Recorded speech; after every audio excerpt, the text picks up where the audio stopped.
दुनिया में कोई भी ऐसा रिश्ता नहीं है जिस रिश्ते में जुर्म नहीं हुए हैं, और बहुत सारे जुर्म तो ऐसे हुए हैं कि उस जुर्म का पता चलने के बाद उस रिश्ते का सारा मतलब ही बदल गया।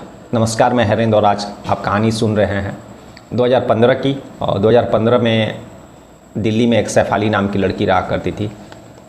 गुरुग्राम फरीदाबाद जो रोड है, उसी रोड के बीच किनारे एक सोसाइटी था और उसी सोसाइटी में सैफाली जो है रहा करती थी। और पेशे से वह फ्रीलांसर थी, बहुत सारे न्यूज़पेपर के लिए वो आर्टिकल लिखा करती थी।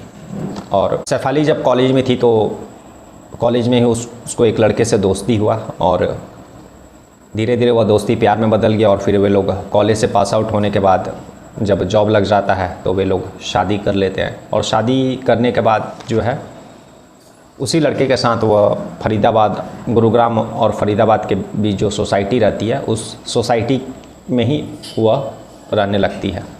और उस लड़के का नाम जो है राज रहता है। राज और सैफाली का 2 फ्लैट उसी फरीदाबाद रोड पर रहता है और एक फ्लैट में वे लोग रहते थे और एक फ्लैट बंद पड़ा था।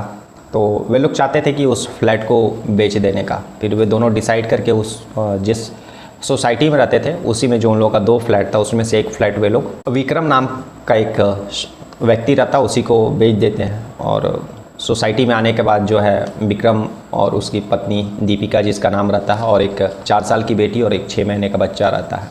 वे लोग उसी सोसाइटी में अपने परिवार के साथ विक्रम रहने लगता है। सैफाली जो है बराबर मिलने लगती है सुबह मॉर्निंग में वॉकिंग के टाइम पर, और फिर सोसाइटी में जब कभी भी फंक्शन होता था।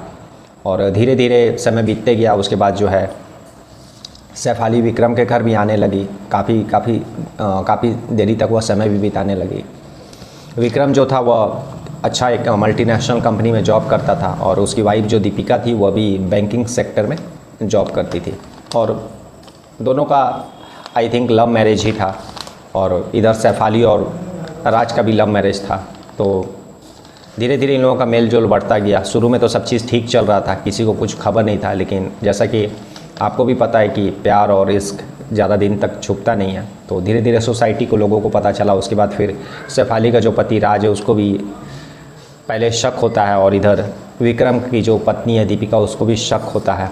फिर वह शक हकीकत में काफ़ी दफ़ा ये लोग देख लेते हैं तो दोनों का शक जो है वह हकीकत में बदल जाता है। लेकिन अपना अपना घर बचाने के चलते लोग ना ही सैफाली को कुछ दीपिका बोलती है और ना ही सैफाली का जो पति राज है वह विक्रम को कुछ बोलता है। ये लोग सैफाली का पति जो है वह चुपचाप रहता है, सीधा साधा इंसान था। और विक्रम की जो पत्नी थी दीपिका वह भी नहीं चाहती थी कि उसका परिवार टूटे, जबकि विक्रम जो है दीपिका से ज़्यादा समय उस सैफाली को देने लगा था। धीरे धीरे समय बीत रहा था। बीच बीच में विक्रम और सैफाली जो है शहर से बाहर भी घूमने जाया करते थे, काफ़ी समय स्पेंड किया करते थे। इसी बीच जो है सैफाली विक्रम को यह बोलती है कि हम लोग कब तक छुप कर मिला करेंगे, अब हम लोग को शादी कर लेना चाहिए। तो फिर ये लोग एक दिन डिसाइड करते हैं। फिर ये लोग जो है एक दिन यह डिसाइड करते हैं कि हम लोग अपने अपने घर में बात करेंगे।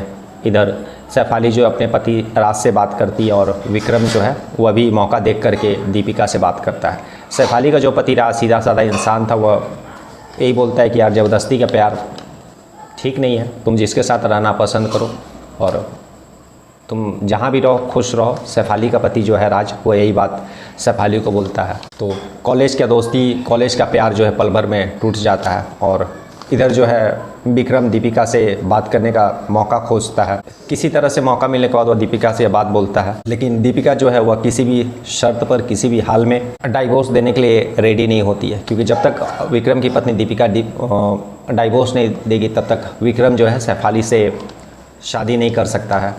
तो इसलिए दीपिका का डाइवोर्स देना ज़रूरी था। तो दीपिका ये बोलती है कि मैं किसी भी शर्त पर डाइवोर्स नहीं दूँ। फिर कुछ समय बीतता है, लोग अपना मिला जुला करते हैं, बाहर भी जाते हैं, शहर से टाइम भी स्पेंड करते हैं। और फिर धीरे धीरे सैफाली जो है विक्रम पर दबाव बनाने लगती है, यार कि मेरा पति, मैंने उसको मना लिया लेकिन तुम एक हो कि अपने पत्नी दीपिका को नहीं मना पा रहे हो, तो आखिर कब तक हम लोग इस तरह से छुपा छुप मिला करेंगे। और ये सब बातें चलते रहती है। और तभी कुछ दिनों के बाद एक दिन अचानक दीपिका जो है एक दिन सैफाली जो है विक्रम को यह बोलती है कि मैं प्रेग्नेंट हूँ और तुम्हारे बच्चे की माँ बनने वाली हूँ। फिर एक दिन वे लोग इसी दौरान लद्दाख घूमने जाते हैं और बातचीत उन लोगों को होती है और फिर वो लोग डिसाइड करते कि जब तक दीपिका ज़िंदा रही है तब तक वे लोग शादी नहीं कर सकते, क्योंकि दीपिका पहले ही बोल दी थी कि वो किसी भी शर्त पर जो है डाइवोर्स नहीं देगी विक्रम को। फिर वो लोग प्लान बनाते हैं और जैसा कि लद्दाख में पहाड़ियाँ, बड़े अच्छे वादियाँ, इस तरह का सीन जब वे लोग देखते हैं तो सैफ अली के दिमाग में याद यही माइंड में उसके आता है कि तुम भी अपनी पत्नी को घुमाने के लिए ले जाओ कहीं और ऐसे ही पहाड़ी जगहों पर और पीछे से धक्का दे देना। फिर ये लोग वहाँ पर लद्दाख में प्लान बना करके यहाँ पर आते हैं और अंजाम देने के लिए। विक्रम जो है अपनी पत्नी दीपिका को एक दिन बाहर जाने के लिए मना लेता है। हालांकि जो उसकी पत्नी दीपिका रहती है उसका मूड ऐसे ही ख़राब रहता है, ऐसे ही गुस्से में रहती है ये डाइवोर्स का बात को लेकर के। लेकिन किसी तरह से जो है विक्रम अपनी पत्नी दीपिका को बाहर घुमाने ले जाने के लिए रेडी हो जाता है। तो फिर प्लान बनता है, दोनों नैनीताल जाने के लिए रेडी होते हैं, क्योंकि विक्रम के माइंड में वैसा ही था कि उसी तरह का पहाड़ी इलाका जहाँ पर घुमाने उसको लेकर जाऊँगा और पीछे से धक्का दे दूँगा, जैसा कि वे लोग प्लान बनाए थे उसके दिमाग में चल रहा था। और इन सारे प्लान से, सारी सोच से दीपिका जो है बेखबर थी और वह नैनीताल चल जाती है। लेकिन वहाँ पर किसी कारण से आई थिंक दीपिका को ऊंचे स्थानों पर जाने में डर लगता था, इसलिए वह आई थिंक कुछ ऐसे बहुत सारे कारण हो सकते हैं जिसके कारण विक्रम जो है दीपिका का मर्डर नहीं कर पाता है, यानी जो अब सोच करके जो प्लान लेकर के वह गया था उसको अंजाम नहीं दे पाता है। वापस ये लोग आते हैं 20 अक्टूबर को। ये लोग 20 अक्टूबर 2018 को ये लोग प्लान बनाए थे नैनीताल जाने के लिए। 24 अक्टूबर को ये लोग नैनीताल में रहते हैं और लगभग 27 अक्टूबर की रात को ये लोग अपना दिल्ली आ गए रहते हैं। और 27 अक्टूबर को करवा चौथ भी था। इधर जब सैफ अली को यह पता चला कि विक्रम जो है अपनी पत्नी को मतलब मर्डर करने में, उसको जो पहाड़ों से ढकेलने में कामयाब नहीं हो सका, तो उसका पूरी तरह से मूड ख़राब था विक्रम के ऊपर। वो उसको ताने भी देने लगी कि यार तुम एक तो काम सही से नहीं कर पाए, मैं अपने यहाँ पर पति को राज़ी करके रखी हूँ, तुम अपने पत्नी को ना राज़ी कर पा रहे हो और ना ही उसको रास्ते से हटा पा रहे हो। विक्रम का मूड पूरी तरह से और भी ख़राब हो गया और उस दिन करवा चौथ था। फिर वह डाइवोर्स की बात ले करके दीपिका से लड़ाई करने लगा। दीपिका काफ़ी लड़ाई होने के बाद इन दोनों के बीच में दीपिका छत पर चल जाती है, बालकोनी में चल जाती है। तभी विक्रम को गुस्सा आ जाता है और उसको ना कुछ सूझता नहीं है, वह दीपिका को उठाता है और बालकोनी से नीचे फेंक देता है। दीपिका नीचे गिर करके मर जाती है। इन दोनों के बीच में जब लड़ाई हो रहा था बालकोनी में, तो उसी सोसाइटी का, उसी जो बिल्डिंग रहता है उस इनके फ्लैट के अगल बगल फ्लैट के एक व्यक्ति सारा इनके बातों को सुन रहा था। और जब विक्रम ने उसको बालकनी से धक्का दिया तब वह व्यक्ति ने देखा भी। जब तक वह कुछ बोल पाता तब तक विक्रम जो है दीपिका को ऊपर से ढकेल चुका था और दीपिका का जान जा चुका था। पुलिस को इन्फॉर्म किया जाता है और पुलिस को विक्रम यही बताता है कि वह बालकनी में थी और उसका पैर फिसल गया और गिर गई। और इस तरह का एक्सीडेंट दिखाने के लिए वह कुछ गमले भी ऊपर से गिरा देता था कि पुलिस को यह लगे कि यार यह फ़ोन में बात करते करते नीचे गिर गई। तो लेकिन केस पुलिस जो है accidental case, natural case register करके बैठ जाती है। लेकिन दीपिका के जो पिता रहते हैं और उनको या कहें कि दीपिका के घर में जितने भी लोग रहते हैं सभी को यह बात मालूम थी कि इन दोनों के बीच, विक्रम और दीपिका के बीच जो रिलेशन ठीक नहीं चल रहा। दीपिका के पिता पुलिस स्टेशन जाते और पुलिस को ये बताते कि इन दोनों के बीच रिश्ते जो है काफ़ी दिनों से ठीक नहीं थे और इसके कारण एक सैफ अली नाम की लड़की है।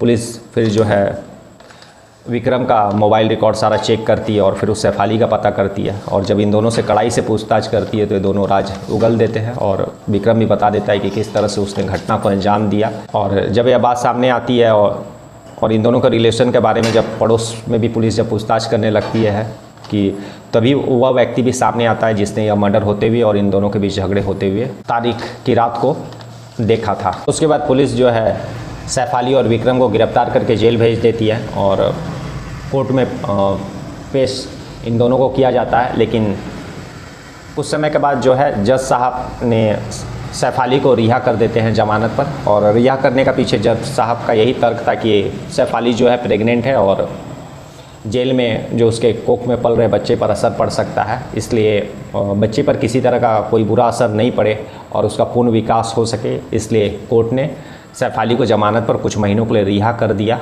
और उसके बाद से फिर जो है सैफ अली बाहर निकल गई। तो आज का कहानी यही था कि एक कत्ल करने के बाद भी, सबूत होने के बावजूद भी और गुनाह कबूल करने के बाद भी सडनली कातिल को रिहाई मिल गई। और दूसरी तरफ यही कि आज कोई भी ऐसा रिलेशन नहीं बचा जिस जुर्म ना हो, जहाँ एक तरफ बचपन का प्यार था जो चंद मिनटों में टूट गया, दूसरा तरफ जो है एक ऐसी पत्नी थी जो अपने पति को नहीं छोड़ना चाहती थी किसी भी कीमत पर, लेकिन उस अच्छे पत्नी से पीछा छुड़ाने के लिए एक पति ने उसका विश्वास का कत्ल कर दिया। चलिए फिर हम लोग कल ऐसे ही किसी कहानी के साथ मिलेंगे, तब तक के लिए नमस्कार, जय हिंद, जय भारत।